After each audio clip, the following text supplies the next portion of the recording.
లేదు అంకుల్, మొత్తం ఫుల్ కూర్చోండి, ఏడు కూర్చోండి. పఠింప శ్రేష్ఠ గ్రంథము బైబిల్, పఠింప శ్రేష్ఠ గ్రంథము బైబిల్, అనుదినం పఠించిన ప్రేమతో నడుపును. ఓ పఠింప శ్రేష్ఠ గ్రంథము బైబిల్.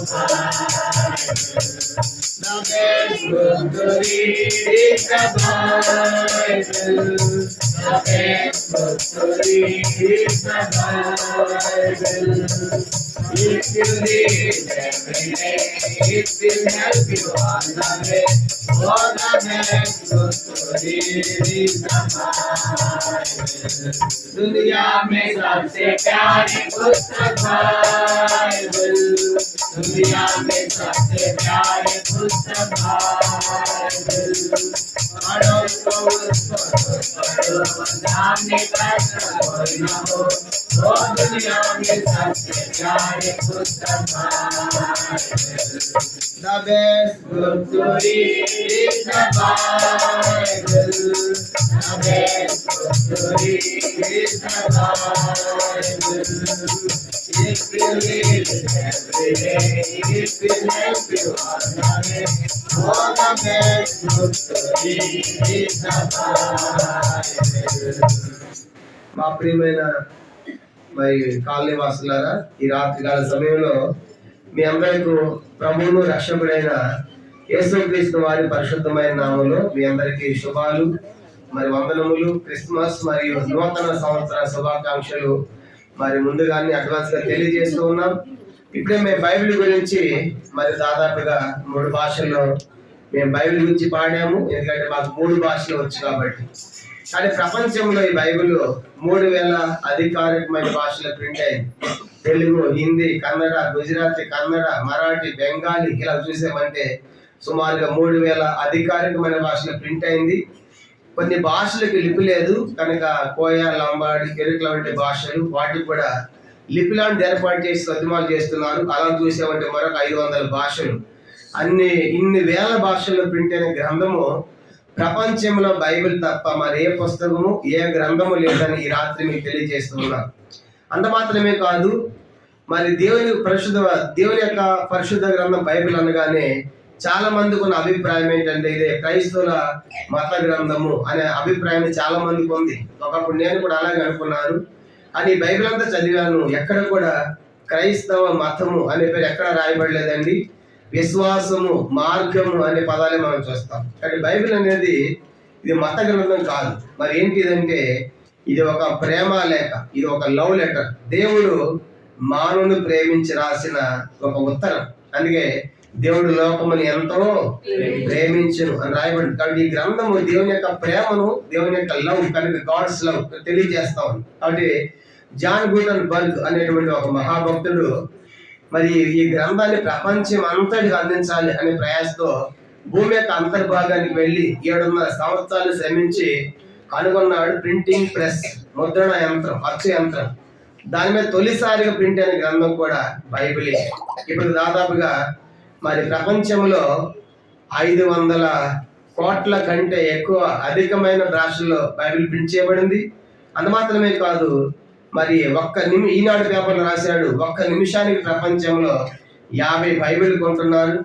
అలా చూసామంటే మన భారతదేశంలో సుమారుగా 6 ప్రదేశాల బైబిల్ ప్రింట్ అవుతుంది. కనుక ఎంత విస్తృతంగా మరి అమ్మబడుతున్నా, కొనబడుతున్నా, దేశించబడుతున్నా, దూషించబడుతున్నా, కాల్చబడుతున్న గ్రంథం ఏంటంటే బైబిల్. కాబట్టి ప్రియులారా, బైబిల్ యొక్క చరిత్ర ఎంతో గొప్పది. బైబిల్లో ఒక మాట రాయబడి యేసు చెప్పాడు, భూమి ఆకాశము గతించును గాని నా మాటలు ఏమాత్రమును గతింపు. ఇది ఎన్నడు సుందరైన కనుక తప్పిపోని పొల్లిపోని గ్రంథముగా ఈ రాత్రి మన ముందు నిలిచింది. కాబట్టి ఈ గ్రంథాన్ని తీసుకోనండి, చాలా స్వల్పమైనది అందించబడుతుంది. చదవండి, సత్యాన్ని గ్రహించి మీరు కూడా ఆ దేవుని రాజ్యానికి మీరు వారసులు కావాలని ప్రేమతో మనం చేస్తూ ఉన్నాం. ఈ రాత్రి గ్రంథములో నుంచి ఈ క్రిస్మస్ సందర్భముగా కొన్ని సంగతులు మనం చదువుకుంటాము. లూకాసు వార్త 2వ అధ్యాయం. లూకాసు వార్త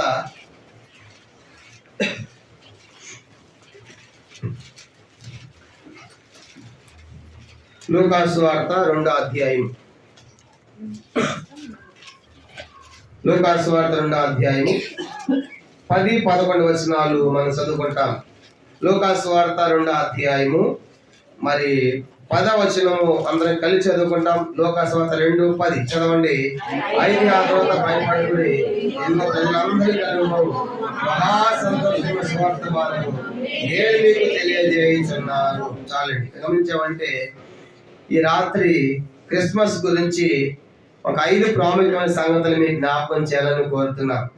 కనుక క్రిస్మస్ అనేటువంటి ఈ పండుగ మరి ప్రపంచ దేశాల్లోనే ఎంతో ప్రఖ్యాతిగాంచిందిగా మనం చూస్తాం.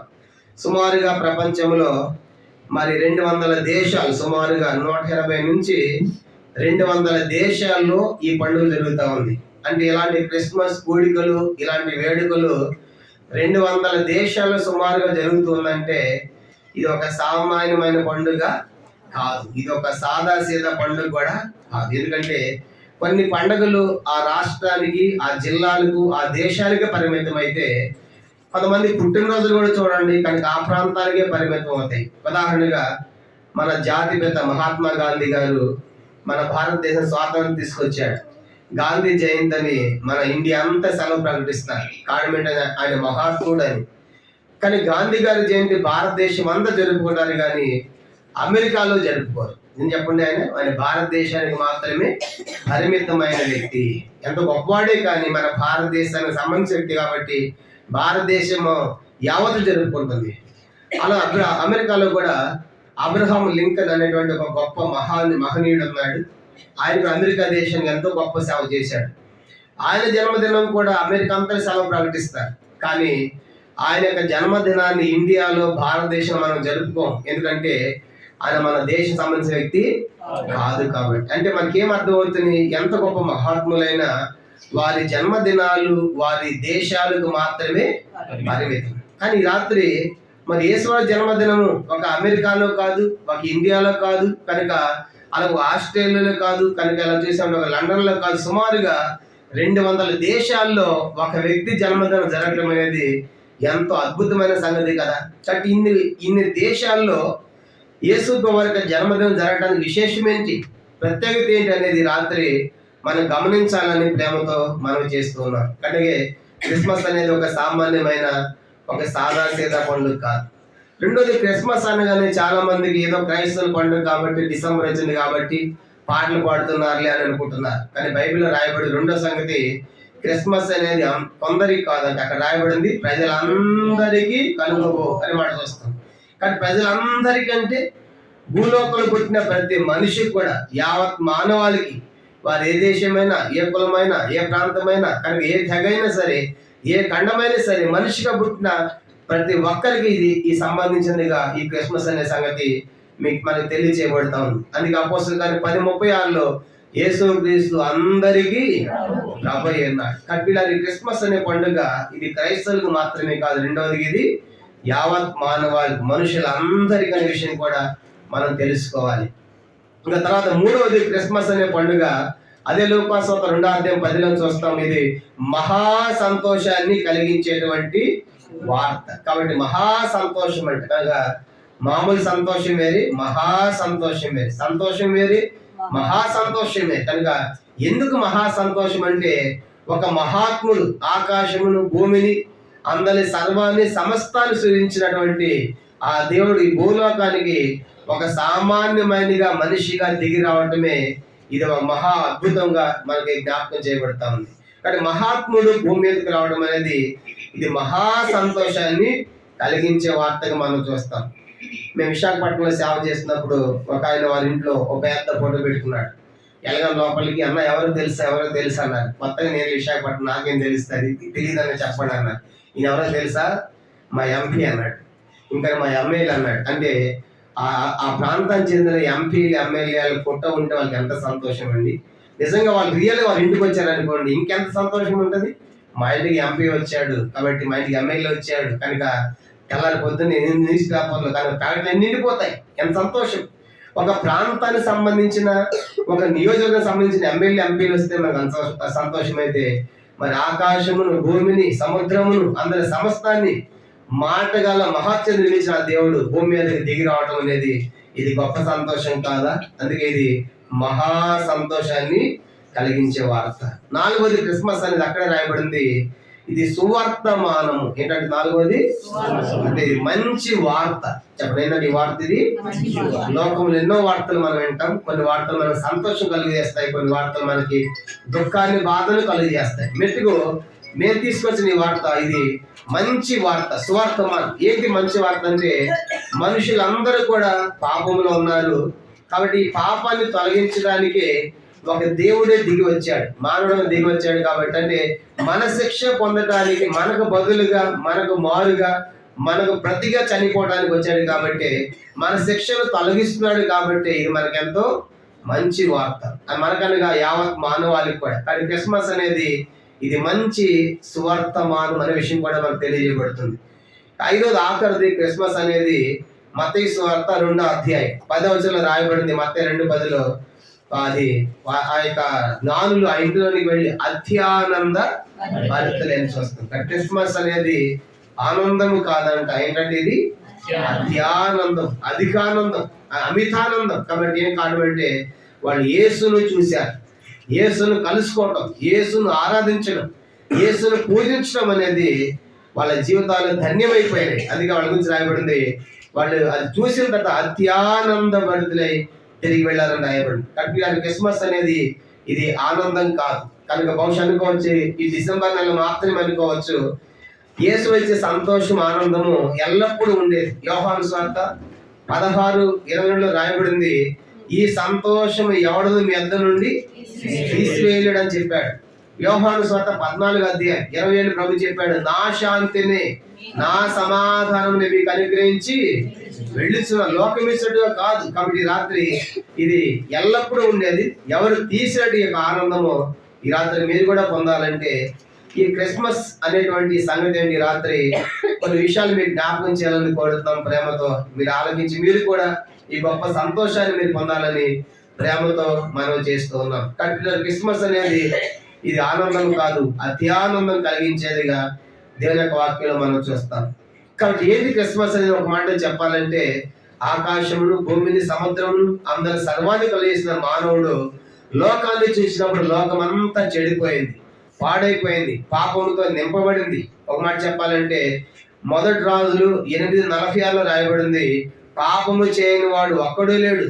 ప్రసంగ గ్రంథం 7వ అధ్యాయం 20లో రాయబడింది, పాపము చేయక మేలు చేయుచుండేవాడు భూమి మీద ఒక్కడు కూడా లేడు అని రాయబడింది. రోమపత్రిక 3వ అధ్యాయం 11 నుంచి ఇలాగ రాయబడింది, నీతిమంతుడు లేడు, ఒక్కడు లేడు, గ్రహించేవాడు లేడు, దేవుని వెదకవాడు లేడు, అందరూ త్రోత వేగముగా పనికి మాలు వారైరని రాయబడింది. ఇలాంటి లోకాన్ని చూసినప్పుడు దేవుడు మనుషులందరూ పాపాన్ని బట్టి సెలవిస్తా ఉంది, పాపంలో వచ్చే జీవితము మరణం, అది అగ్ని ఆరదు, చావు. ఆ నిత్య నరకం మనం తప్పించడానికే ఆ దేవుడు సంకల్పించాడు, ఈ మానవులు రక్షించాలని పాపలోకానికి వచ్చాడు. అందుకే 1 తిమోతి 1:15లో పాపులను రక్షించడం క్రీస్తు లోకమునకు వచ్చిన వాక్యం నమ్మతగినది, పూర్ణ అంగీకారం నాకు యోగ్యమైనది, అట్టి వారిలో నేను ప్రధానుడు అన్నాడు. కట్టిలాగా ఇలాంటి లోకాన్ని రక్షించడానికి వచ్చిన వాడే రక్షకుడుగా వచ్చాడు. అందుకే యేసు అనేటువంటి పదానికి అర్థము రక్షకుడు, కనుక రక్షించేవాడు. తన ప్రజలను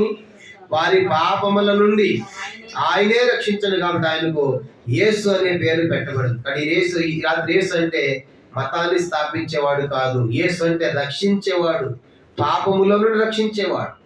ఎవరు రక్షకుడు కావాలి? ఒక వ్యక్తి అగ్నిలో కాలిపోతే రక్షించండి రక్షించండి అంటాడు, లేదా నీటిలో మునిగిపోతా ఉంటే రక్షించండి రక్షించండి అంటాడు. ఈ రాత్రి యేసు ఎవరంటే పాపములో ఉన్నటువంటి వారికి రక్షకుడు. మరి పాపులు ఎవరు?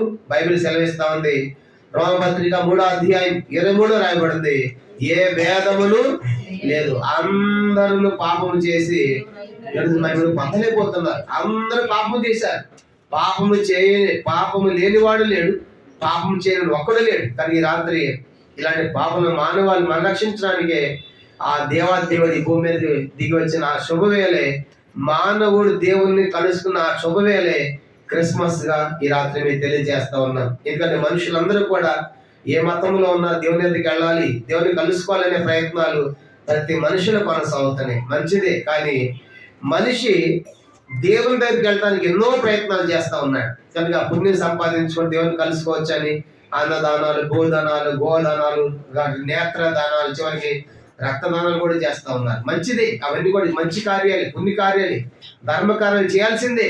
అయితే వీటి ద్వారా మనం దేవుడిని కలుసుకోవడానికి ఈ పుణ్య కార్యాలు సరిపోవడం లేదు. ఎందుకంటే బైబిల్ సెలవిస్తా ఉంది, మానవుని నీతి క్రియలన్నీ మురికి గొడ్డల వల్లే ఉన్నాయి. కాబట్టి అంటే మనిషిలో పాపం ఉంది, చేసే కార్యాలు మంచివే, కానీ ఓ మనుషుడా పాపం నీలోనే ఉంది. ఒక స్త్రీని చూడగానే చెడ్డ తలంపులు, చెడ్డ మాటలు, చెడ్డ కోరికలు, నీ హృదయమే చెడిపోయింది కదా, నీ కన్నులు చెడిపోయినాయి కదా, నీ పాదాలు చెడిపోయినాయి కదా, నీ చేతులు చెడిపోయినాయి కదా, కనుక పాపాన్ని పరిగెత్తావు కదా. ఇలాంటి చెడు కార్యాలు చేస్తూ నువ్వు చేసే మంచి నువ్వు దేవుని కలుసుకోవడానికి సరిపోవటం లేదు. మీకు అర్థమయ్యే భాష చెప్పాలంటే, నా చేతిలో ఒక మంచి యాపిల్ పండు ఉంది, ఒక స్వీట్ ఉంది, కానీ చేత రక్తముతో ఉంది, మురిగితో ఉంది. మీకు ఎవరైనా ఇస్తే తీసుకుంటారా? కానీ ఆ పండు ఇష్టమే సార్, మాకు స్వీట్ ఇష్టమే, కానీ నీ చెయ్యి శుభ్రంగా లేదు. దేవుడు అంటాడు, ఓ మనుషుడా నువ్వు చేసే దాన ధర్మాలు అలాగే ఉన్నాయి, నీ హృదయమే చెడిపోయింది, పాపం నీలో ఉంది, నువ్వు చేసే కార్యాలు బాగుంది, కానీ ఈ పాపము నువ్వు దేవుని కలుసుకోలేవు. కాబట్టి ఇప్పుడు దేవుడు ఆలోచించాడు, మరి ఇలాంటి మానవుడు ఎలాగూ నన్ను కలుసుకోగలరు ఆలోచించినప్పుడు దేవుడే సంకల్పించింది ఏంటంటే, దేవుడే మానవుని కలుసుకోవాలనే ప్రయత్నం చేశాడు. ఎందుకంటే మనుషులు దేవుని సమీపించలేకపోతున్నారు. కాబట్టి ఆ దేవుడే తన మహామహిమను విడిచిపెట్టి, తన స్థానాన్ని విడిచిపెట్టి, తన మహిమను విడిచిపెట్టి ఈ లోకంలో ఒక సామాన్యమైన మనిషిగా, దాసుడుగా, రిక్తుడుగా, దీనుడుగా ఈ లోకం రావడానికి ఆయన ఇష్టపడ్డాడు. వాస్తవానికి దేవునికి స్వరూపము, ఆకారము, కన్నులు, ముక్కులు, చెవులు, కాళ్ళు ఏమి కూడా ఉండవు. ఎందుకంటే బైబిల్లో రాయబడింది దేవుడు ఆత్మ కనుక అని చూస్తాం. దేవుడు ఆత్మ. ఒకేసారి ఎక్కడ ఉంటాడు? అదే సమయంలో అమెరికాలో ఉంటాడు, ప్రపంచమంతటా ఉంటాడు, అన్ని చోట్ల ఉంటాడు. ఆయన సర్వవ్యాపి, సర్వాంతర్యామి, ఆయన దేవుడు కనుక ఆయనకు రూపం లేదు. కానీ ఇప్పుడు ఈ లోకం రావాలంటే ఏం జరిగిందంట? అది బైబిల్ సెలవుస్తుంది, ఆది వాక్యం ఉండని, వాక్యము ఎవరైనా వాక్యమే. అది ఇప్పుడు ఆ వాక్యము శైలధారి కృపాసత్య సమర మన మధ్య నివసించి, ఈ వాక్యమైన దేవుడే ఒక ఆకారం ధరించుకొని ఈ లోకంలో మానవుని కలుసుకోవడానికి దిగి వచ్చిన ఆ శుభదినమే, శుభ తరుణమే క్రిస్మస్ గా ఈ రాత్రి మీకు తెలియజేస్తా ఉన్నాం. అది యేసు వారు భూమిలోకి రావడం అనేది కూడా ఇది అప్పటికప్పుడు జరిగిన కార్యము కాదు. యేసు భూమి మీదకి వస్తాడు, భూమిలోకంలో జన్మిస్తని చెప్పడానికి రాత్రి దేవుని వాక్యం నుంచి ఒక 7 ప్రాముఖ్యమైన సంగతులు మనం ధ్యానం చేసుకుని మనం ముగిస్తాం. యేసు వారి జన్మం అనేది అప్పటికప్పుడు అనుకుని ఆయన భూలోకంలోకి వచ్చిన సంగతి కాదు. కనుక ముందుగానే చెప్పండి ఆయన ఈ లోకంలో ఎలా జన్మిస్తాడో 7 సంగతులు చెప్పండి. ఈ రాత్రి అవి ధ్యానం చేసి మనం ముగిద్దాం. మొట్టమొదటిగా ఆది కాండము 3వ అధ్యాయం 15వ వచనం. ఆయన ఏ సంతానంగా పుడతాడో కూడా చెప్పండి, ఏ సంతానం వస్తాడో కూడా. ఆది కాండము 3వ అధ్యాయము 15వ వచనాన్ని ఒకరు చదవండి. మరియు నీకును స్త్రీకిని నీ సంతానమును ఆమె సంతానమును. చాలండి, ఇక్కడ ఏ సంతానం అంటే ఆమె, ఆయన స్త్రీ సంతానముగా వస్తాడు. ఏ సంతానం అంట? ఇది సుమారుగా 4000 సంవత్సరాల క్రితం చెప్పండి. యేసు పుట్టక ముందు సుమారుగా 4000 సంవత్సరాల క్రితం ఆది కాండంలో చెప్పాడు దేవుడు ఈ లోకానికి మెస్సయ్య వస్తాడు, యేసు వస్తాడు. ఆయన ఎట్లా వస్తాడు? స్త్రీ సంతానముగా వస్తాడు. అంటే స్త్రీ సంతానం అంటే మనమంతా పురుష సంతానం. అందుకే ఎల్లగానే స్కూల్లో మీ డాడీ పేరు ఏంటారు అంటారు, కానీ మమ్మీ పేరు కాదు. ఏ పేరు అంట? డాడీ పేరు. అంటే అర్థం ఏంటి? మనమంతే సంతానం, పురుష సంతానం. కాబట్టి అంటే ఒక తల్లి తండ్రి కలయిన మనం పుట్టినవారు కనుక పురుష సంతానం. లోకల మనుషులందరూ అంతే. కానీ యేసు వారు ఏ సంతానం అంటే ఆయన స్త్రీ సంతానం. అంటే పురుష ప్రమేయం లేకుండా ఆయన లోకానికి వచ్చాడు. ఇది ఎలాగ సాధ్యం? అందుకే మరి అంటది ఆదివారం ప్రత్యక్షమైనప్పుడు, నువ్వు పరిశుద్ధాత్మ నిన్ను ఆవరిస్తుంది, నువ్వు ఒక కుమారుని కంటావంటే ఇది నాకు ఎలాగ సాధ్యం? నేను పురుషుని ఎరుగని దానిని అని భయపడుతుంది. కనుక అప్పుడు దూత, మరి నువ్వు భయపడకు, పరిశుద్ధాత్మ ద్వారా ఈ కార్యం నీకు జరుగుతుంది. కాబట్టి యేసు ప్రభువారు పురుష ప్రమేయము లేకుండా ఈ లోకానికి వచ్చాడు. ఆ మధ్య ఇశ్రాయేల్ దేశంలో తవ్వకాలు జరుగుతూ ఉంటే యేసు వారు సిరివేశ్వర ప్రాంతంలో కొన్ని రక్తపు చుక్కలు దొరికాయంట. వాటిని ఇశ్రాయేల్ గవర్నమెంట్ ల్యాబ్లో పెట్టి 72 hours కూలింగ్ ప్రదర్శన పెట్టి దాన్ని టెస్ట్ చేస్తే ఇప్పటికి కూడా ఆ రక్తం ఇంకా బ్రతికే ఉందంట. ఆ రక్తం ఇంకా కూడా స్త్రీగా ప్రాణం ఉంది. తర్వాత స్త్రీ క్రోమోజోములు ఉన్నాయంట, పురుష క్రోమోజోములు దాంట్లో అంటే అర్థమైంది ఇది ఏ రక్తము, పురుష ప్రేమేమి లేని రక్తం. 2025 సంవత్సరాల కాల్చిన రక్తం ఇప్పటికి కూడా ఏముందంట, అది దాంట్లో జీవం ఉంది. కానీ జీవం ఉంది, మన రక్తం ఏమైనా గడ్డ కొడుతుంది కనుక చనిపోతుంది. ఎంత అద్భుతం. అందుకే యేసు మనకు ముందే చెప్పండి, కీర్తన 16లో నువ్వు పరిశుద్ధుని కుళ్ళు పట్ట, ఆయన శరీరం కుళ్ళిపోలేదు, ఆయన రక్తం కూడా కుళ్ళిపోలేదు. కానీ ఈ రాత్రి పిల్లలు ఆయన ఎవరంటే ఆయన ఏ సంతానం వస్తాడో చెప్పాడు భక్తుడు. ప్రవచించబడింది సుమారుగా 4000 సంవత్సరాల పూర్వమే. అలా 4000 సంవత్సరాల తర్వాత గలతీ పత్రిక 4వ అధ్యాయం 4లో చెప్పబడింది, ఆయన స్త్రీ యందు పుట్టి మనము దత్తపుత్రము కావాలని ధర్మశాస్త్రముకు లోబడి విమోచించుటకై ఆయన ధర్మశాస్త్రములకు లోబడిన వాడైన చూస్తాం. కానీ అక్కడ చెప్పబడిన ప్రవచనము ఎక్కడ నెరవేరింది? గలతీ పత్రిక 4వ అధ్యాయము 4లో చూస్తాం. కానీ యేసు మరణము, యేసు వారికి జన్మ అనేది అప్పటికప్పుడు జరిగింది కాదు. 4000 సంవత్సరాల క్రితమే చెప్పారు ఆయన ఎట్లా రావాలని, ఈ లోకానికి స్త్రీ సంతానముగా రావాలి. అలాగా మరే గర్భంలో స్త్రీ సంతానం వచ్చాడు. అది గలతీ పత్రిక 4:4లో మనం చూస్తాం. ఆ యొక్క వాగ్దానం సంపూర్ణంగా నెరవేరింది. ఆయన స్త్రీ సంతానముగా వచ్చాడు. ఎంత అద్భుతమైన గ్రంథం ఇది. కనుక సౌందర్యాన్ని పొందైనా తప్పిపోయిందిగా మనం చూస్తాం. కనుక అది మొదటిగా చెప్పబడింది, ఆయన ఏ సంతానం వస్తారో మనం చూస్తాం. రెండవదిగా ఆయన వ్యక్తిత్వం. ఆయన వ్యక్తిత్వం అంటే పాపము ఉన్న వ్యక్తిలో నుంచి పాపము లేనివాడు వస్తాడని ప్రవచనం ఉంది. యోబు గ్రంథం 14వ అధ్యాయం చూడండి. యోబు గ్రంథం 14వ అధ్యాయము 4వ వచనం చదువుదాము. ఈ ప్రవచనం కూడా సుమారుగా క్రీస్తు పూర్వం 1520 సంవత్సరాల క్రితం ప్రవచించబడింది. 1520 సంవత్సరాల క్రితం చెప్పబడిన ప్రవచనం ఇది. యోబు గ్రంథం 14వ అధ్యాయం 4వ వచనం చదవండి. పాప సహితునిలో నుండి పాప రహితుడు పుట్టగలిగిన ఎంత చాలండి. మనం గమనించామంటే పాప సహితునిలో నుండి అంటే అర్థం ఏంటంటే పాపములో ఉన్న వ్యక్తిలో నుండి పాపము లేనివాడు పుడతాడు అనే ప్రవచనం. చూడండి, యేసు ప్రభువారు పాపము లేనివాడు కనుక, కానీ మరియమ్మ కూడా మనలాంటి స్త్రీయే. అంటే మరియమ్మ పాపం చేసిందని కాదు, కానీ మరియమ్మ పరిశుద్ధంగా జీవించింది. కానీ మరియమ్మ కూడా మనలాంటి మనిషే. అంటే పాప సంబంధమైన దేహాన్ని కలిగిన స్త్రీయే. యేసు ప్రభువారు పుట్టిన తర్వాత మరియమ్మకి మళ్ళీ పిల్లలు పుట్టారు. కాబట్టి యేసు పుట్టారు కనుక, అందుకే మరియమ్మ కూడా మనలాంటి స్త్రీయే. అంటే పాపము కలిగిన దేహం ఉన్న స్త్రీ యొక్క శరీరంలోంచి పాపము లేని ప్రభు రావటము ఎంత అద్భుతం. కాబట్టి ఈ రాత్రి ఆలోచించండి.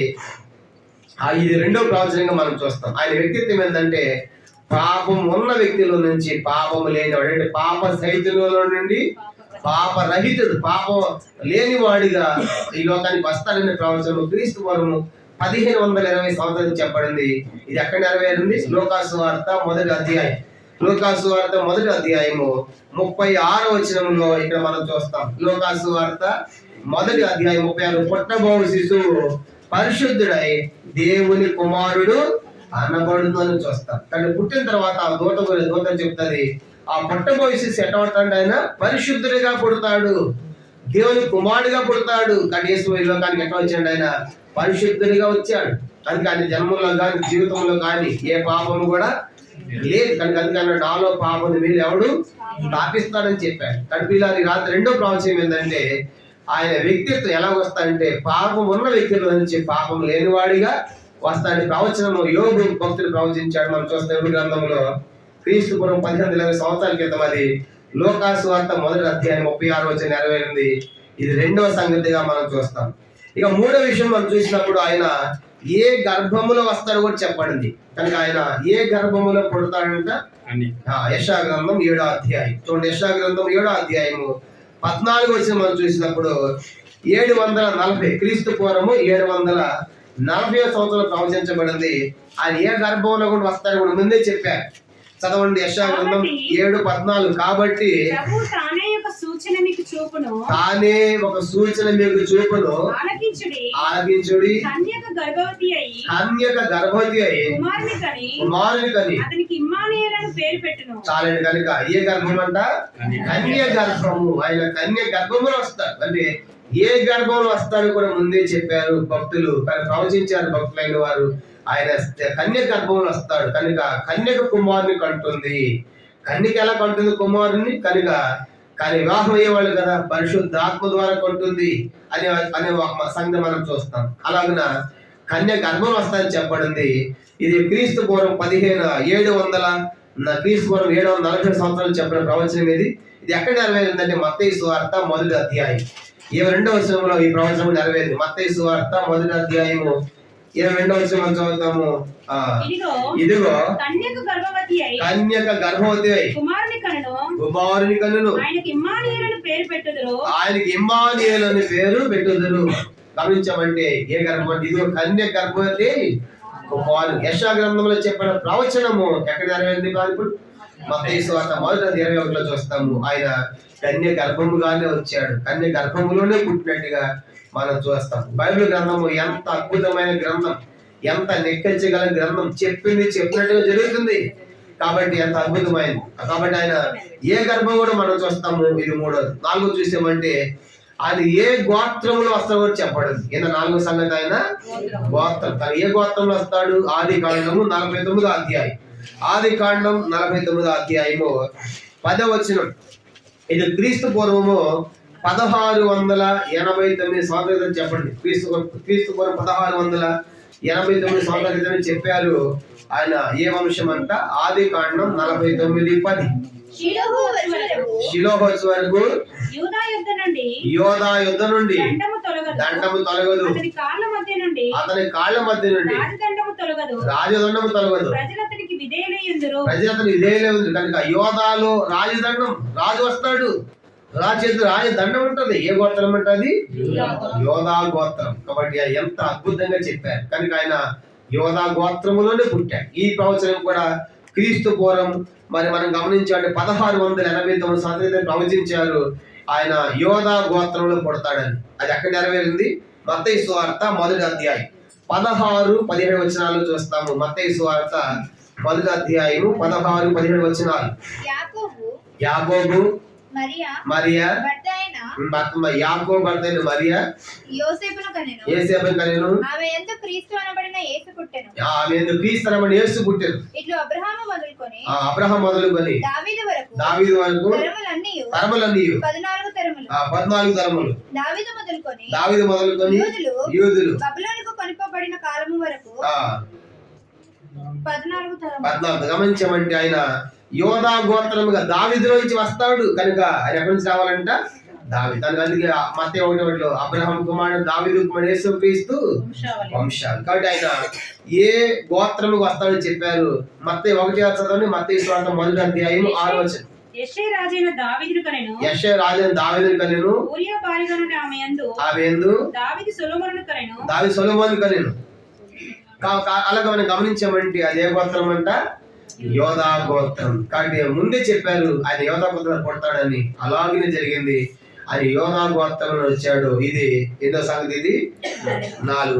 5 చూసినప్పుడు ఆయన గోత్రంలో వంశం ఉంటుంది. ఆయన ఏ వంశం వస్తాడో చెప్పారు. కానీ వంశం కూడా మనం చూసామంటే అది క్రీస్తు పూర్వం 1042 సంవత్సరాలు చెప్పారు. క్రీస్తు పూర్వం 1042 సంవత్సరాల క్రితం ఆయన ఏ వంశం అంట? 2వ సమయాల గ్రంథం 7వ అధ్యాయం 12-16 వచనం మనం చూసినప్పుడు నేను చెబుతాను దీని గురించి, మీరు రాసుకోండి, చదవాల్సిన పని లేదు. 2వ సమయాల గ్రంథం 7వ అధ్యాయం 12-16 వచనాల్లో దేవుడు సౌలును తొలగిస్తాడు. రాజుగా సౌలు తొలగిన సమయంలో దావీదు సౌలులోకి నా కృపను దూరం చేసినట్లయితే నేను నా కృపను నీకు దూరము చెయ్యను. నీ మటు నీకు చెప్తున్నాను, ఈ సింహాసనం మీద ఎల్లప్పుడూ ఒకడు, నీ కుమారులు ఒకడు ఈ సింహాసనం ఎల్లప్పుడూ రాజుగా ఉంటాడని చెప్పాడు. కానీ అదే యోధా గోత్రం. కానీ యోధా గోత్రంలో దావీదు వంశంలో తరం వెంబడి తరం వెళ్ళిపోయిన తర్వాత ప్రతి ఒక్కరు కూడా నీ పిల్లల్లో ఒకడు ఆ సింహాసనం మీద ఉంటారు అని దేవుడు దావీదుకి వాగ్దానం చేశాడు. ఎక్కడ? 2వ సమయాల గ్రంథం 7వ అధ్యాయము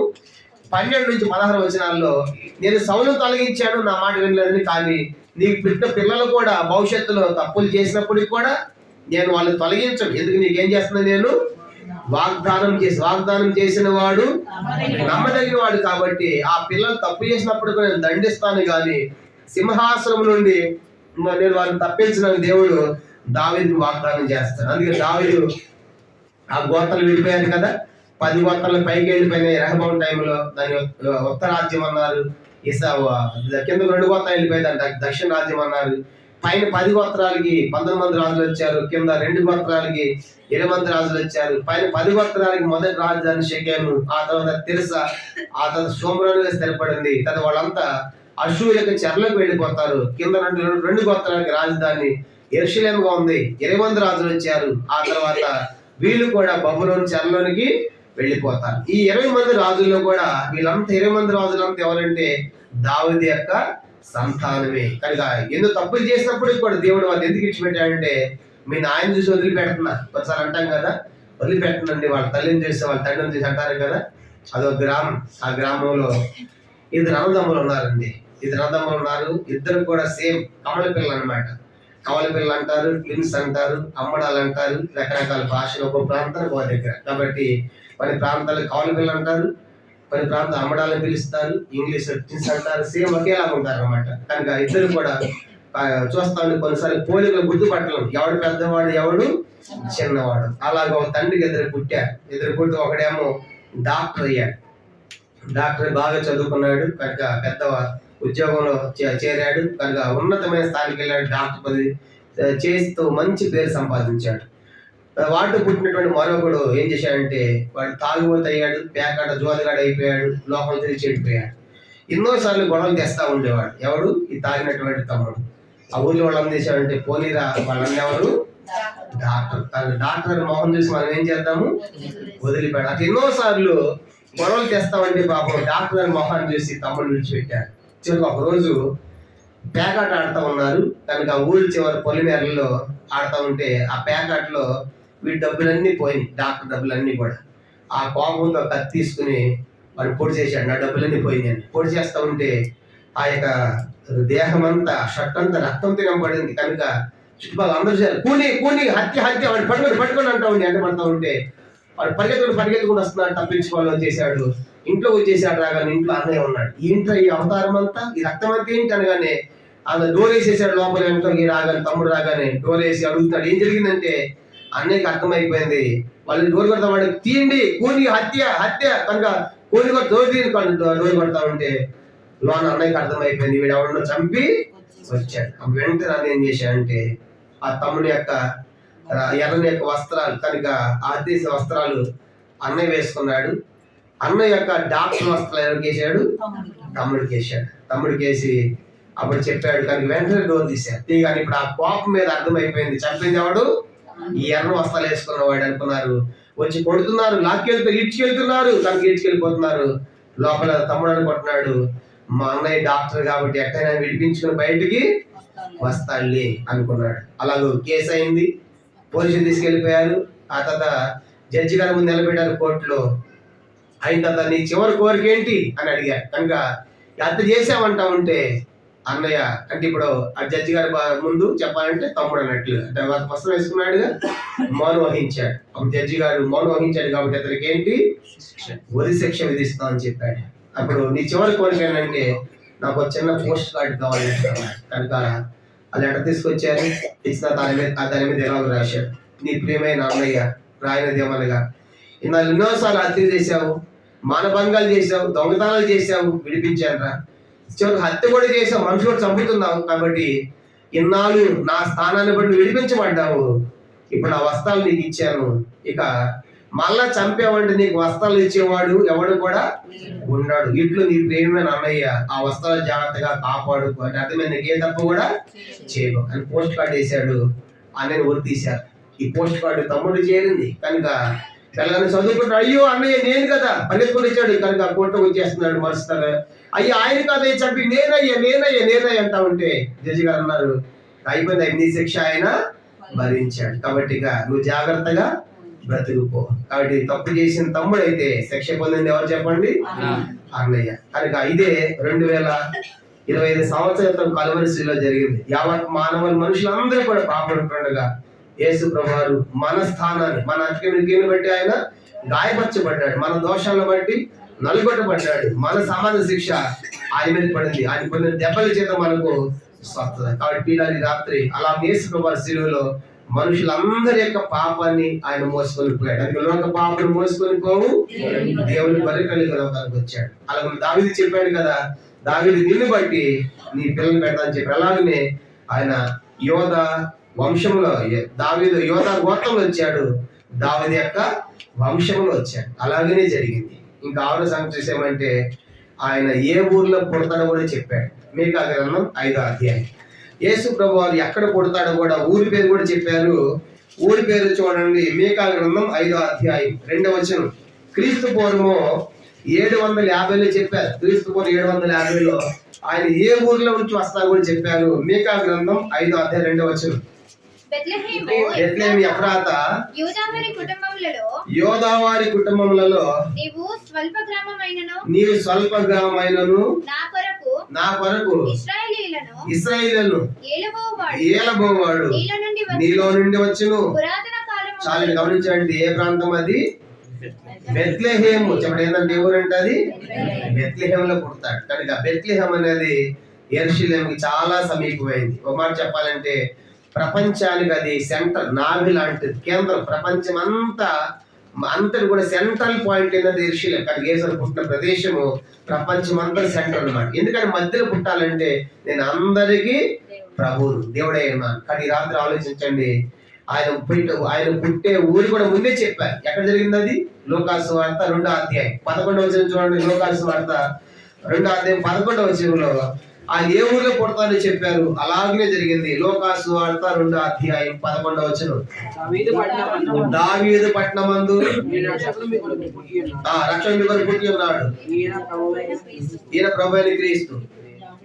దానికంటే ముందు పై వచనాలు 2వ అధ్యాయం చూడండి. 2వ అధ్యాయం దావీదు బెత్లెహేం అనే ఊరికి వెళ్ళాడంట. అక్కడ రాయబడిన మాట 5వ వచనం చివరి చూసామంటే 2వ అధ్యాయం 5వ వచనంలో ఆ సంఖ్యలో రాయబడుటకు గలిలయ నజరేతు నుండి యోదయలోని బెత్లెహేం అనబడే దావీదు ఊరికి వెళ్ళాడు. ఏ ఊరికి వెళ్ళాడు? యోసేపు భార్యని మరియను తీసుకుని పోయి బెత్లెహేం అనే ఊరికి వచ్చాడు. వారు అక్కడ ఉన్నప్పుడు ఆ ప్రసవ దినములు నిండాయి. అప్పుడు యేసు ఏ ఊరికి పుట్టాడు? బెత్లెహేంలో పుట్టాడు. అవి ఎక్కడ పుడతానని చెప్పారు? మీకా 5:2లో బెత్లెహేంలోనే పుట్టాడు. కనుక ఆయన బెత్లెహేంలోనే పుట్టాడు. ఎంత అద్భుతమైంది. కనుక అంటే ఆయన యొక్క జన్మం అనేది అప్పటికప్పుడు జరిగింది కాదు, కొన్ని వేల సంవత్సరాల క్రితమే సూచనలతో సహా అద్భుతంగా చెప్పారు. కాబట్టి ఆయన బెత్లెహేం అనే ఊర్లోనే పుట్టాలని చెప్పాడు. అలాగనే జరిగింది. బెత్లెహేం అనేటువంటి ఆ ఊరు కనుక చిన్న ప్రాంతం, అది కనుక చాలా కుగ్రామం. కనుక ఒక మాట చెప్పండి, గ్రామ పంచాయతీ కూడా లేదు. కనుక అంత చిన్న మారుమూల ప్రాంతంలో యేసు రావడానికి ఆయన ఇష్టపడ్డాడు. అది మాత్రం మీకు చివరికి ఆయన పుట్టినప్పుడు ఒక సూచన కూడా చెప్పారు. ఆయన పుట్టినప్పుడు ఏం జరుగుతుందో, ఏమొస్తుంది, ఆయన పుట్టినప్పుడు ఏమొస్తుందంటే ఆకాశంలో సంఖ్యాకాండం 24వ అధ్యాయం, నంబర్స్ చాప్టర్ 24, సంఖ్యాకాండం 24వ అధ్యాయము 17 చెప్పారు. ఆయన పుట్టినప్పుడు ఒక నక్షత్రం కూడా వస్తుంది ముందే చెప్పారు. సంఖ్యాకాండం ఇది క్రీస్తు పూర్వం 1452 చెప్పారు. క్రీస్తు పూర్వం 1452 సంవత్సరం క్రితం మనం చూస్తాము. మరి సంఖ్యాకాండం 24వ అధ్యాయము 17వ వచనం చదవండి.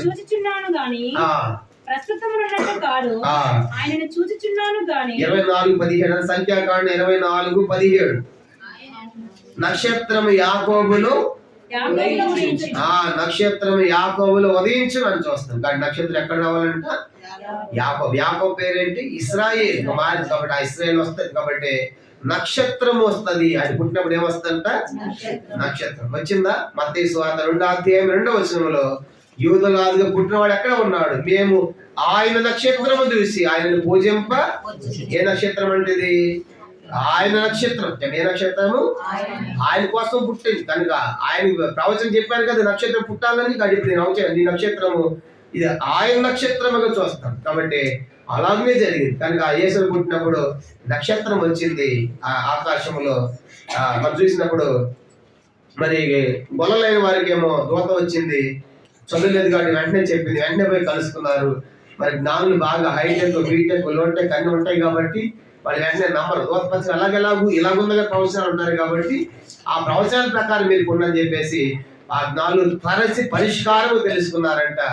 నక్షత్రం నడిపించింది. పగలంతా పడక, రాత్రంతా నడక, పగలంతా పడక. కానీ పగలు పడుకోవడము, రాత్రి నక్షత్రం రాగానే దాన్ని పడుకుని నడిచి వెళ్ళడం. అలాగున్న ఆ నక్షత్రము యేసు ప్రభువు నక్షత్రం, ఆయన నక్షత్రంగా మనం చూస్తాం. కానీ స్పెషల్, కనుక ఆయన కోసం పుట్టింది, వాళ్ళు నడిపించడానికే పుట్టింది. ఈ నాలుగు ఎంత బుద్ధిహీనులు అంటే అది నడిపిస్తా దాంట్లో వెళ్ళొచ్చు కదా. కాగా యెరూషలేము రాగానే నక్షత్రాన్ని ఫాలో కావట్లేదు వీళ్ళు. యెరూషలేము రాగానే నుంచి నక్షత్రం వదిలిపెట్టి ఎక్కడ పోయారంట వాళ్ళు? హేరోదు దగ్గరికి వెళ్ళారు. హేరోదు దగ్గరికి మీకేం పని, నడిపిస్తుందిగా, దాంట్లో పోవచ్చుగా. వీళ్ళు ఎంత జ్ఞానులు అంటే మాకే తెలియదని అనుకుని దాన్ని విడిచిపెట్టి వెళ్ళారు. అప్పుడు రాజు కోపం వచ్చి నేను తప్ప రాజు ఎవడు అని చెప్పేసి గొప్ప కలవరాన్ని పుట్టించారు. పిల్లలు మనం చూసినప్పుడు ఆ కలవరం ద్వారా యెరూషలేము 2 సంవత్సరాల పిల్లలందరూ ఏమైపోయారంట? చంపేసినట్టుగా. కొంచెం చదువుకోండి కొంచెం. ఆ యొక్క జ్ఞానులని పేరు చెప్పినప్పటికి కూడా జ్ఞానులు లాంటి పని చేయలేవాడు, బుద్ధిహీన అజ్ఞానం లాంటి పని చేశాడు. నక్షత్రంలో పోతే సంఖ్య ఎక్కడ తీసుకుపోయేది ఆయన్ని? కనుక ఆయన బస్సులు పాకుతూ నడిపించేది. అక్కడ వెళ్ళిన తర్వాత ఈ నక్షత్రంతో మనకు పని అవసరం లేదని చెప్పేసి ఈ దారి పట్టారు. కనుక రాజులో పుట్టాలి కాబట్టి అని చెప్పేసి అక్కడికి రాజు తిరిగేది. రాజు పుట్టాడు అనగానే రాజు కోపం వచ్చింది. ఏ రాజు అయినా ఏం తప్ప రాజు ఎవడు? కనుక అయ్యా గన్నాలు తెప్పించాడు, పుట్టాడు అని చెప్పగానే అట్లయితే సుమారుగా 2 సంవత్సరాలు పిల్లలందరూ చచ్చిపోతే ఆ 2 సంవత్సరాల పిల్లలందరిలో ఈ పుట్టిన రాజు కూడా ఏమైపోవాలి? చనిపోవాలని వధించాడు. మొన్న వీడియో చేశాడు ఒక ఆయన యెరూషలేము నుండి. ఈ 2 సంవత్సరాల పిల్లలు వధించిన పిల్లలందరూ పుల్లు కనబడతాం ఇప్పుడు కూడా చూడండి. కనుక ఆయన పెట్టాడు, కనుక ఆ ప్రదేశం చూపించాడు. హేరోదు టైంలో చంపిన పిల్లలని ఆ యొక్క సమాధిలో తవ్విన ఆ పురులన్నీ కూడా తీసుకొచ్చి వదిలి పొట్ట చేశారు, ఆ రూమ్ లో పెట్టారు. వీడియో చేస్తా ఉంటే ఇది హేరోదు కాలం నాటి వధించబడిన చిన్న పిల్లల యొక్క స్కల్స్, పురులు అని చెప్పాడు. ఇప్పుడు కూడా దానికి ఆధారాలు మనం చూస్తున్నాం. కాబట్టి అలాగే ఈ జ్ఞానులు బుద్ధిహీనమని పనిచేశారు. కనుక అప్పుడు ఆ నక్షత్రం నమ్ముకుంటే సరిగ్గా ఆ తర్వాత ఇది జరిగిన తర్వాత బయటకు వస్తే మళ్ళీ నడిపించిందంటే మళ్ళీ నక్షత్రం. అప్పుడు సరిగ్గా ఎక్కడ ఆగిందంటే ఆ యొక్క ఆ ఇంటి మీద ఆగిందనమాట. మత్తయి 2:10 ఆ నక్షత్రం అక్కడ నిలిచింది. అప్పుడు ఆ ఇంట్లోకి వెళ్ళినట్టుగా మనం చూస్తాం. కాబట్టి రాత్రి యేసు ప్రభు వారు పుట్టినప్పుడు ఈ ఒక సూచన కూడా చెప్పారు. అది సూచన ఏంటంటే నక్షత్రం యాకోబులో వస్తది. అలాగనే యేసు పుట్టినప్పుడు కూడా ఏం జరిగిందంటే నక్షత్రము ఈ లోకంలో జ్ఞానం నడిపించిందిగా మనం చూస్తాం. కానీ పిల్లలు ఇవన్నీ కూడా మనకి ఏం తెలియజేస్తా ఉంది అంటే యేసు ప్రభు వారు భూలోకానికి వచ్చేది అప్పటికప్పుడు అనుకుని జరిగిన ప్రక్రియ కాదు. అది కొన్ని వేల సంవత్సరాల క్రితం మేము ముందే చెప్పారు. ఆయన ఈ లోకానికి వస్తాడని. అలాగనే వచ్చాడు. మొదటిసారి దేనికోసం వచ్చాడంటే మానవుల పాపాన్ని తొలగించాలి. ఇదిగో లోక పాపను మోసుకొని పోవు దేవుని గొర్రెపిల్ల వచ్చాడు. కాబట్టి ఇప్పుడు గొర్రెపిల్ల వచ్చింది అనుకోండి, అందరూ ఏం చేస్తారు? చిన్నపిల్లలందరూ గొర్రెపిల్ల బాగుందని ఆడుకుంటారు. గొర్రెపిల్ల, కోడులు, తర్వాత చిన్న పిచ్చుకలు ఉన్నాయి చూడండి ఇంట్లో, పెట్స్ వాటి పిల్లలు ఆడుకుంటారు గొర్రెపిల్ల వస్తే. అది మొదటిసారి యేసు వారు గొర్రెపిల్ల వచ్చాడు కాబట్టి వీళ్ళు ఆయనతో ఆడుకున్నారు. ఒకటి గడ్డం పెరిగేస్తా ఉంటే, ఇంకోటి ముండగన్న పెడతా ఉంటే, ఇంకోటి ముసుగేసి పిలుగుతులు కూడా యేసుని కొట్టింది చెప్పమంటా ఉంటే ఇష్టానుసారంగా లోక 23:24 చెప్పారు. యేసును వారికి ఇష్టం వచ్చినట్లు చేశారంట. 23:24 లోక స్వార్థలో ఇష్టం వచ్చినట్లు చేసిన ఆయన మౌనం వహించాడు. ఏం కారణం అంటే గొర్రె పిల్ల బొచ్చు కత్తిరించే వాళ్ళ గొర్రె మౌనం వహించినట్లుగా ఆయన మౌనం వహించాడు. మొదటిసారి వచ్చినప్పుడు ఆయన గొర్రె పిల్లగా వచ్చాడు. అందరి పాపం తొలగించాడు. మౌనం వహించి మనసాక్షి ఆయన పొందాడు. ఆయన చెప్పని రీతిగానే అలాగనే వచ్చాడు. మళ్ళా భూమి మీదకి వచ్చాడు. అందరి శిక్ష పొందాడు. కలవరిశిల ఎక్కాడు.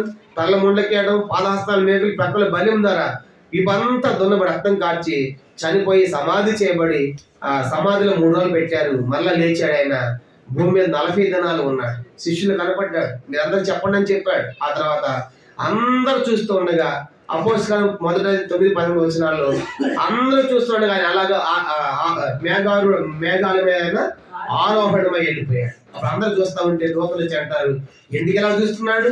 యేసు ఎలాగెళ్ళాడు మళ్ళీ అలాగనే మళ్ళా వస్తాడని చెప్పండి చెప్పారు. ఈ రాత్రి సువార్త ఏంటంటే మన పాపను తొలగించిన యేసు పరలోకం వెళ్ళాడు. మళ్ళా ఆయన 2వసారి తిరిగి మళ్ళా మొదటిసారి వస్తాడని చెప్పినది జరిగిందా లేదా? అలాగనే జరిగింది. మళ్ళా 2వసారి వచ్చేది కూడా ఆయన ఖాయం. ఖచ్చితంగా ఆయన వస్తాడు. కాబట్టి ఎవరి కోసం వస్తాడంటే ఆయన నమ్ముకున్న వారి కోసం వస్తారు. ఎవరి కోసం వస్తాడంటే ఆయన స్థలం సిద్ధపరుస్తాడు. యోహాను 14 అని చెప్పాడు, నీ హృదయములు కలవరపడలేదు, బెరవనియొద్దు, నేనుండే స్థలం మీరు ఉండులాగిన నేను మీకు స్థలం సిద్ధపరచా. అక్కడ స్థలం సిద్ధపరుస్తున్నాడు పరలోకంలో. అది ఎక్కడ స్థలం తెలుసా? కనుక హైదరాబాద్ లో హైటెక్ సిటీ కాదు, కనుక అక్కడ వెళ్తే మన కళ్ళు జిగేలు అంటూ ఉంటాయి. అప్పుడు ఇదే సిటీ అనుకుంటాం. అక్కడ హైదరాబాద్ ఒక ప్రాంతానికి వెళ్తేనే అది పరలోకం పెట్టండి బైబిల్ చెప్పారు. అది బంగారపు వీధులు అంట. ఇప్పుడు ఏదంట బహుశా ఈ లోకల్ బంగారు వీధులు ఎక్కడ లేవు. కనుక బంగారపు వీధులు దేవుడే వెలుగుగా ఉంటాడు. ఇక లైట్లు అవసరం లేదు, దేవుడే వెలుగు అంట. అక్కడ దేవాలయాలు ఉండవు, సముద్రాలు ఉండవు, పోలీస్ స్టేషన్లు అసలు ఉండవు, కోర్టు కేసులు అసలు ఉండవు. అది నెమ్మదిండేటువంటి రాజ్యం, ప్రశాంతమైన రాజ్యం, కలవలేని రాజ్యం. అది యుగయుగాలు ఉండేటువంటి రాజ్యం. ఇక్కడ అన్ని ఉంటాయి. కాబట్టి తప్పించుకొని అక్కడ దేవుడు వారి కన్నులు ప్రతి భాష బిందువును మరణం అనేది ఎన్నడను ఉండదన్నమాట. అలాంటి నిత్య జీవమైన రాజ్యం అది పొందాలంటే అది ఎవరికి చెందుతుందంటే ఎవరి పాపాలు అయితే యేసు ప్రభు రక్తంలో యేసు పాపను ఒప్పుకుంటారు, కడుక్కుంటారు, నమ్ముకుంటారు. యేసు రక్తం ప్రతి పాపం కడిగి పవిత్రులుగా చేస్తుంది. యేసు రక్తం మనల్ని ప్రతి పాపం కడుగుతుంది. దానికి మనం ఏం చేయాలంటే 1 యోహాను 1:9 ప్రకారము మన పాపము మనము ఒప్పుకొని ఆయన నమ్మదగిన వాడు నీతిమంతుడు కాబట్టి మన పాపను క్షమించి సమస్త దుర్నీతి నుండి పవిత్రులుగా చేస్తారు. ఈ దేశంలో పాపం ఉంటే చాలు మన పాపాలన్నీ క్షమిస్తారు. దానికి మన కులం మతం పేరు ఏమి మార్చుకోవడం అవసరం లేదు. ఆయన మన హృదయాన్ని మారుస్తాడు, మన బ్రతుకును మారుస్తాడు. యేసుని నమ్ముకుంటే చాలా మంది కులం మతాలు కానీ మతం మారుస్తారు అనుకుంటున్నారు. యేసుని నమ్ముకోవడం మతం మారడం కాదండి. మతం మారదు, కులం మారదు, కానీ జీవితం మారుతుంది. ఒక సంగతి చెప్పి ముగిస్తాను. ఆ మధ్య మేము అచ్చంపేట ప్రాంతం పోతా ఉంటే ఒక హోటల్ దగ్గర దిగాం. హోటల్ దగ్గర దిగితే ఆ హోటల్కి వెళ్ళగానే మా బ్యాగులు బైబిల్ చేసి ఆ హోటల్ యజమాని రెడ్డి గారు, ఎవరంటే ఆయన రెడ్డి గారు యేసుని నమ్ముకున్నాడు. ఈ మా వాతావరణం చూసి పాస్టర్ లాగా ఉన్నారని చెప్పేసి ప్రైజ్ వాడు అన్నాడు. అందరూ ప్రైజ్ వాడండి అన్నారు. ఆయన కూర్చోబెట్టిన తర్వాత వడ్డిస్తాక అందరూ వచ్చారు. మాకు అందరూ వడ్డిస్తా ఉన్నారు. వడ్డిస్తా ఉంటే ఆయన లేచి వచ్చి మేము పాస్టర్ సేవకులం కాబట్టి వీళ్ళంతా ఎవరో తెలుసా అన్నాడు. ఎవరు? రెడ్డి గారు. కానీ యేసు నమ్ముకున్నాడు. తెలుస్తారు అన్నాడు. వీళ్ళంతా దొంగలండి అన్నాడు. ఎవరంట? అమ్మని కాసేపు భయపడ్డారు. భయపడదు పర్లేదు, అప్పుడు దొంగలు ఇప్పుడు దొంగలు కాదు. వీళ్ళు దొంగతనాలు చేస్తా ఉంటే వీళ్ళందరూ స్వార్ చెప్పాడంట. యేసు నమ్ముకోమని చెప్పి కరపత్రికలు ఇస్తే ఆ దొంగలందరూ కరపత్రికలు చేసి యేసు నమ్ముకున్నారు. మరి యేసు నమ్ముకున్నాను సార్, దొంగతనం చేయకూడదు కదా. మరి మా సంగతి ఏంటంటే మీకు నేను జాబ్ చూపిస్తాను. ఆయన హోటల్ పెట్టి వాళ్ళందరూ దాంట్లో పనిగా పెట్టి కింద హోటల్ పైన వాళ్ళ రూమ్స్ అనమాట. కానీ ఎవరి రూమ్స్ దొంగలుగా మారిన వాళ్ళ రూమ్స్. ఇప్పుడు దొంగలు కాదు వాడు. కనుక యేసు నమ్ము సహోదరులు అయితే వాళ్ళ పైన రూమ్స్ ఉంటాయి, కింద డ్యూటీలు చేస్తారు, వాళ్ళ దగ్గర జీతం ఇస్తాడు. చెప్పిన సంగతి తర్వాత అయ్యగారు మా కోసం ప్రార్థన చేయండి పైన రూములు కూడా తీసుకెళ్లారు. నేను చెప్పే సంగతి రాత్రి యేసు నమ్ముకుంటే దొంగలకి కులాలు మతాలు ఏం మారలే. ఏం మారింది? వాళ్ళ దొంగతనాలు మారింది, కానీ వాళ్ళ బ్రతుకు మారింది. ఈ రాత్రి యేసు చేసే కార్యం అది. ఈ రాత్రి క్రైస్తవ మతం మారేది కాదు. కాబట్టి మన జీవితాలు మరి ఎంత అద్భుతం. ఇలా ఈ రాత్రి చెప్పాలి, ఎంతమంది అలా ఉన్నారు. వ్యభిచారులు మారారు, దొంగతనాలు చేసే వాళ్ళు మారారు, కానీ హత్యలు చేసిన వాళ్ళు మారారు. అందుకే ఎబ్రోన్ నుంచి కూడా ప్రతి నెలకు 2 నెలలు 3 నెలలు కూడా ఆయా ప్రదేశాల్లో జైలు మినిస్ట్రీ కూడా ఉంటుంది. చెప్పడం ఏంటంటే జైలు పరిచయం, జైలు ఉన్న వారు కూడా వెళ్ళి వాక్యం ప్రకటిస్తారు, అవకాశం ఇస్తారు. దొంగలు చెప్పండి సార్ మీరన్నా మారుతారేమంటారు. కనుక అట్లా ఎంతో మంది ఖైదీలు కలుసుకున్నారు. కానీ ఖైదీలు చెప్తా ఉంటే సార్ ఒక్క నిమిషం నేను తొందర పడిపోతే ఈ రోజు నేను జైల్లో ఉండేవాడిని. ఖైదీలో దొంగలు కాదు, చాలా అందరూ దొంగలు అనుకుంటారు. దాంట్లో చాలా మంది దొంగలు ఉంటారు. కనుక పొరపాటున ఉద్రేకం చేసిన కార్యాలను బట్టి జైల్లో ఉన్నారు. అలాంటి వాళ్ళు మగ్గిపోతా ఉన్నారు. ఆ ఒక్క నిమిషం నా పాపాన్ని కంట్రోల్ చేసుకుంటే ఈరోజు నేను దొంగ మొదలుపడి జైలు ఉండేవాడిని కాదు సార్. అది రాత్రి పిల్లలు నేను చెప్పే సంగతి ఏంటంటే యేసులో హృదయాలు మారుస్తారు. మేము కమలాపురం అని కడప దగ్గర కమలాపురం అని 3 రోజులు స్పెషల్ మీటింగ్కి వెళ్ళి కారులో తీసుకెళ్తున్నారు. నన్ను పెట్రోల్ కొట్టడం కోసం అక్కడ ఆపారు. పెట్రోల్ కొట్టడం ఆపగానే ఆ బొంగు పక్కన పేద ఎత్తైన గోడలు. వాళ్ళు అడిగారు, అన్న ఏంటి నీకు తెలుసా అన్న. నాకేం తెలుసా అన్న. ఇది జైలు అన్నారు. ఏంటంటే అది జైలు పక్కన పెట్రోల్ బంక్ బయట చాలా ఎత్తైన గోడలు, ఎందుకు దూకి రాకుండా ఆ గోడలు అనే ఫెన్సింగ్ అంతా ఉంది. కనుక జైలు అన్నారు.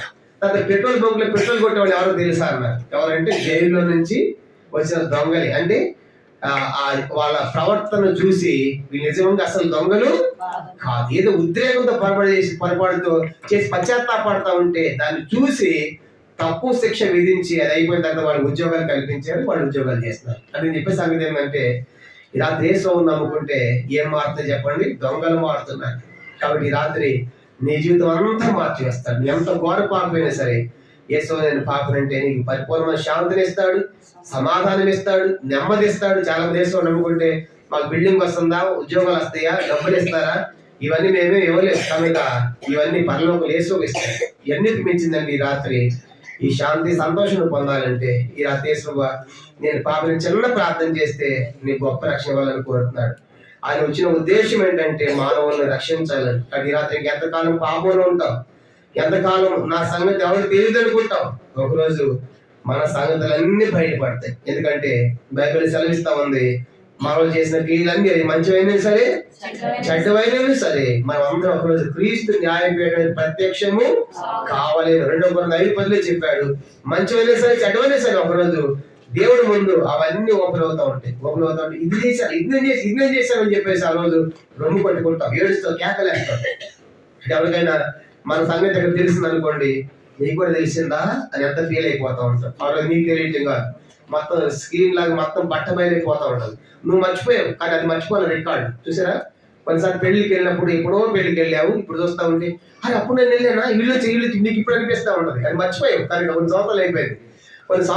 రికార్డు ఇప్పుడు గుర్తు ఉంటా ఉంటే ఆ కెమెరాలో మనం పట్టిస్తా ఉంటే మరి 2 నేత్రాలు చూస్తా ఉన్నాయి. భూలోకం అంతను అన్ని రికార్డు చేస్తాయి. ఆకాశమా ఆలకించే, భూమి ఆకాశం ఏంటది, అన్ని రికార్డులు అప్పగిస్తాయి. ఆ రోజు మనం ఎన్ని ఓపెన్ అవుతుంటుండగా ఆ రోజు అన్ని బట్టబయలైపోతా ఉంటే రొమ్ము కట్టుకుంటావు, కేకలు వేస్తావు, ఏడుస్తావు, తలెత్తుకోలేవు. ఈ రాత్రి యేసులో నమ్ముకుంటే అవన్నీ క్షమించి వేస్తాడు.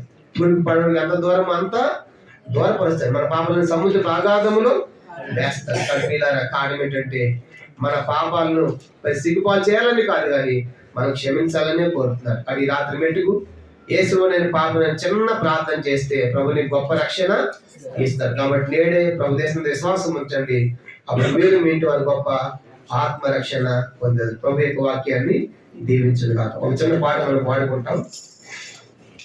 ఒక చిన్న పాట పాడుకుని మనము ఈ యొక్క కార్యక్రమాన్ని ముగించుకుంటాం.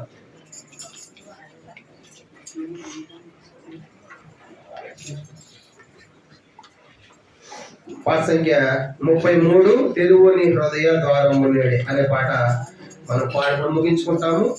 మరి 1వ చరణం, 3వ చరణము, ఆ తర్వాత 6వ చరణం, 1, 3, 6 పాడుకుంటాము. 33 సువార్త పుస్తకాల్లో పెద్ద వాటిలో 352 తెలుగుని హృదయ ద్వారము నేడే అనే పాట. సువార్త పుస్తకాల్లో తెలుగులో 33, పెద్ద వాటిలో 352 ఉంటుంది. ఇంకా మారుంటుంది కొత్త కూడా చూడండి. తెలుగుని హృదయ ద్వారము నేడే 1, 3, 6 చరణాలు పాడుకుంటాం. తెరువుని హృదయ ద్వారము నేడే రక్షణ కలదు, నిర్లక్ష్యముగా జీవించనేలా, నిర్లక్ష్యముగా జీవించనేలా ఉన్నది ఎన్నోని కొరకే అయమున కేతున కాయాలబడుము తెలుగుని హృదయమును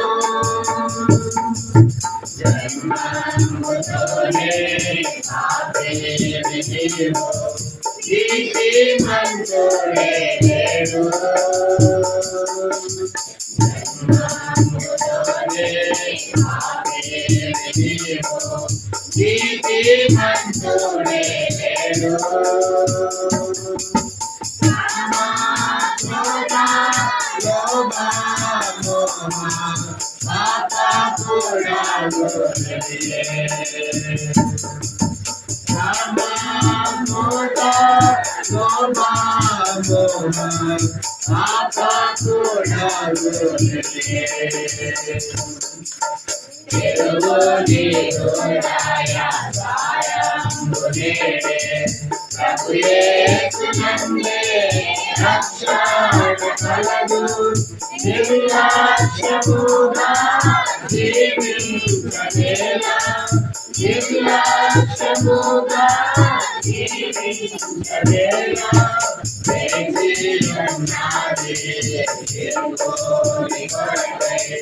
పరము నాకే తోట ప్రయాసపడుము ఎరుగోని హృదయమును నీకు నీ మరణ దినము నిశ్చింతగానుండెదవా నీకు నీ మరణ దినము నిశ్చింతగానుండెదవా పాప ఫలితము నరకాన్ని దినము విడిపించే వారెవ్వరు పాప ఫలితము నరకాన్ని దినము విడిపించే వారెవ్వరు ఎరుగని హృదయ ద్వారము నేనే ప్రభు యేసునందే రక్షణ కలదు నిర్లక్ష్యముగా జీవించనేలా నిర్లక్ష్యముగా జీవించనేలా వేచియున్నది ఎరుగని కొరకై పరము నాకే తోట ప్రయాసపడుము ఎరుగని హృదయమును శిక్షా నిన్ను రక్షింపనించే శిక్షా నిన్ను రక్షింపనించే సిలువా శ్రమలు భరించెను నీకై రక్తము మార్చెగా సిలువా శ్రమలు భరించెను నీకై రక్తము మార్చెగా ఎరుగని హృదయ ద్వారము నేనే ప్రభు యేసునందే రక్షణ కలదు నిర్లక్ష్యముగా జీవించనేలా నిర్లక్ష్యముగా జీవించనేలా వేచియున్నది ఎరుగని కొరకై పరము నాకే తోట ప్రయాసపడుము ఎరుగని హృదయమును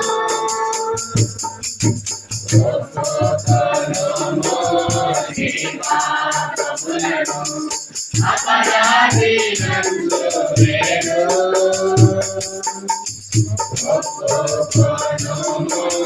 నీ పాపములను అపరాధి నందు వేడు తన రక్తమందు కడుగోను నిన్ను రక్షణ నొందెదవు తన రక్తమందు కడుగోను నిన్ను రక్షణ నొందెదవు ఎరుగని హృదయ ద్వారము నేనే ప్రభు యేసునందే రక్షణ కలదు నిర్లక్ష్యముగా జీవించనేలా నిర్లక్ష్యముగా జీవించనేలా వేచియున్నది ఎరుగని కొరకై పరము నాకే తోట ప్రయాసపడుము ఎరుగని హృదయమును వాటిని గమనించండి. చివరి ఆస్వాదం తర్వాత అందరూ కూడా ప్రేమ మీద ఏర్పాటు చేయబడింది. ఇక్కడ దయచేసి ఇక్కడ మనకు భోజేస్తారు. కొంచెం సర్దుకుని అందరూ భోజేసి వెళ్ళాలని మనం చేస్తున్నాం. రేపు ఉదయ కాలం మందిరంలో యథావిధిగా 11 గంటలకు సహోదరుల ప్రార్థన ఉంటుంది. యథావిధి జ్ఞాపకం పెట్టుకోండి. సాయంకాలం 7 లేదు. మన శనివారం ఉదయకాలం గుర్తుపెట్టుకోండి. శనివారం ఉదయకాలం 5:30 గంటలకి సోదరి ఛాయ వారి గృహంలో ఇలాగనే సువార్త కూడుకుంటుంది. సుమత వాళ్ళ ఇంట్లో పైన ఉంటున్నారు, గుమ్లాకి ఇంటి పైన సోదరి ఛాయ్ వాళ్ళ గృహంలో. మీరు అందరు రండి, వేడి ఛాయ్ కూడా ఇస్తాం. కాబట్టి చల్లని వాతావరణానికి అందరికి ఎవరు మిస్ అవ్వద్దు. పొద్దున పట్టు ఫస్ట్ పెట్టినాం కాబట్టి చాలా మంది పాపం నిద్రలో ఉంటారు. చలికి ఇంకాసేపు పడుకుంటా ఉంది. బైబిల్ సామెతలకు మాట ఉంది, కనుక ముడుచుకొని ఇంకాసేపు పడుకుంటే ఏమొచ్చిందంట. కాబట్టి దయచేసి అందరూ కూడా పొద్దున్న అక్కడ రండి. అక్కడ ఒక గంట సేపు మాత్రమే 5:30 నుంచి 6:30 వరకు ఒక అరగంట పాటలు దేవుని యొక్క వాక్యం ఉంటుంది. ఆ తర్వాత ఏదో రిఫ్రెష్మెంట్ కూడా ఉంటుంది, అలా అది జరుగుతుంది. శనివారం ఉదయకాలము 5:30 నుంచి 6:30 వరకు. తర్వాత శనివారం సాయంకాలము మరి 4 గంటల నుంచి రాత్రి 7 గంటల వరకు బహిరంగ సువార్త అల్వాల్ వెంకటప్పం లోకంలో జరుగుతుంది. అందరికి ఆహ్వానం ఉంది. 4 నుంచి 7 గంటల వరకు సువార్త ఉంటుంది. ఆ తర్వాత మీటింగ్, ఆ తర్వాత ఈటింగ్ కూడా ఉంటుంది. కనుక వచ్చే వాళ్ళు ఎవరు ఉంటే కూడా లోతుకుంటా పిల్లలకి ప్రార్థన మందిరంలో పాల్గొనాలని మనం చేస్తున్నాం. ఆదివారం 10 గంటలకు మన మందిరంలో, ఆదివారం సాయంకాలము 4 గంటల నుంచి 7 గంటల వరకు చైతన్యపూరి గిల్గాల్లో బహిరంగ సువార్త ఉంది. అందరూ కూడా ఆహ్వానం ఉంది. సహోదరులు రావచ్చు. బాగా సహోదరులు అందరూ ప్రార్థన చేస్తారు. సహోదరుల టీమ్ గా బ్రదర్స్ మాత్రం బయటకు వెళ్ళి సువార్త ప్రకటిస్తాం. అది ఆదివారం సాయంకాలము మరి 4 నుంచి 7 గంటల వరకు మీటింగు, 4 నుంచి 7 గంటలకు సువార్త, ఆ తర్వాత మీటింగ్, తర్వాత భోజన సమావేశం. అది 14వ తారీఖున ఆదివారం. 16వ తారీఖున మన దగ్గర ఎన్టీఆర్ నగర్లో సువార్త ఉదయం బ్రేక్ఫాస్ట్ అందరికి అక్కడే ఉంటుంది మందిరంలో.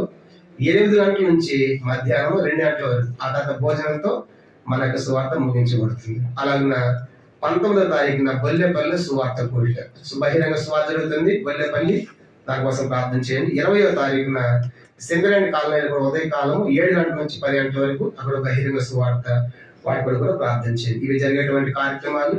ఇంకా మీకు ఏమైనా కోరికలు కావాలంటే మరి ఫోన్ చేసి చెప్పవచ్చు. ఆదివారం తెలియజేస్తే అలాగిన కోరికలు మేము ఏర్పాటు చేస్తాం. ఇప్పుడు భోజన ప్రార్థన చేస్తాడు. చివరి ఆశీర్వాదంతో ప్రార్థనతో ముగించుకుంటాం.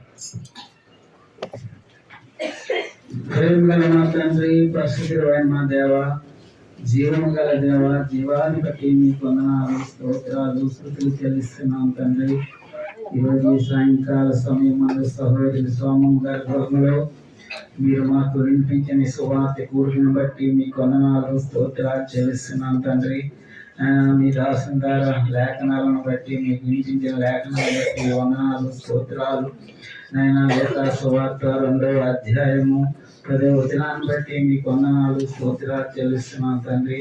నైనా మీ యొక్క పుట్టిగా మహా సంతోషకరమైన సువర్తమానమని తెలియజేస్తున్న దేవుడు నాయన. మేమందరము పాపులమే, అవిధేయులు నాయన. పాపములో పుట్టాం, పాపములో పెరుగుతున్నాం.